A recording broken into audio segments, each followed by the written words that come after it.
राजाने सांगितलं, दक्ष राजाने, बघा आजपासून महादेवांना कुठेही त्या ठिकाणी यज्ञामध्ये सन्मान दिला जाणार नाही, त्यांना निमंत्रण दिलं जाणार नाही.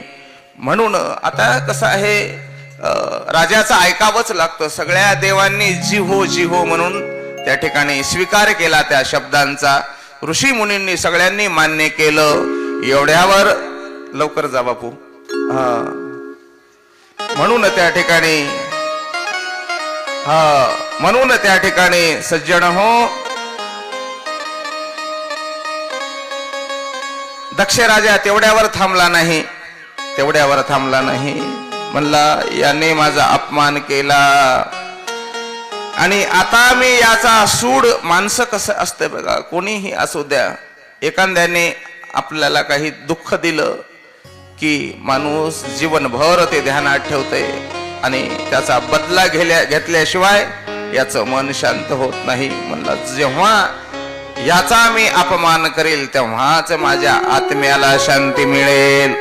असा अपमान केला आणि म्हणला, महादेवाला उघड म्हणू लागला,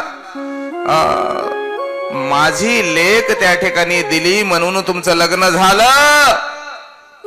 माझ्या मनात नव्हतं तुम्हाला माझी मुलगी द्यावी, पण ब्रह्मदेवाने, नारदांनी या ठिकाणी मला काय भूल पाडली आणि त्यांनी आग्रह केला म्हणून तुमचं लग्न झालं. नाहीतर तुमची काय लायकी आहे? मी राजा आहे आणि मी सोन्याच्या महालात राहतो आणि तुम्ही मशानात राहता.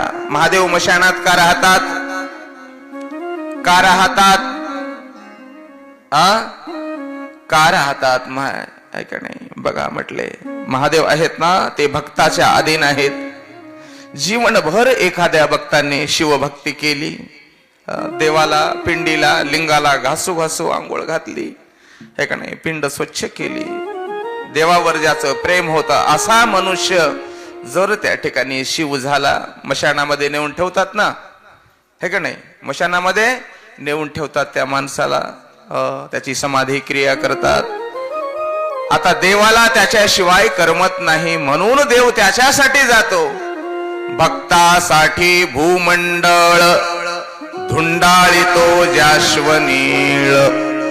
देवाला करमत नाही म्हणून देव त्याच्यापाशी बसतो महाराज, आहे का नाही. आणि समाधी ज्याची झाली ना, त्याचा आत्मा 3 दिवस तिथेच फिरत असतो, नसेल तर घरामध्ये फिरतो महाराज, आहे का नाही. असं अचानक जर मरण झालं तर त्याचा आत्मा, त्याचा सगळा घरामध्ये जीव असते, त्याला वाटते माझ्या लेकरांचे लग्न राहील.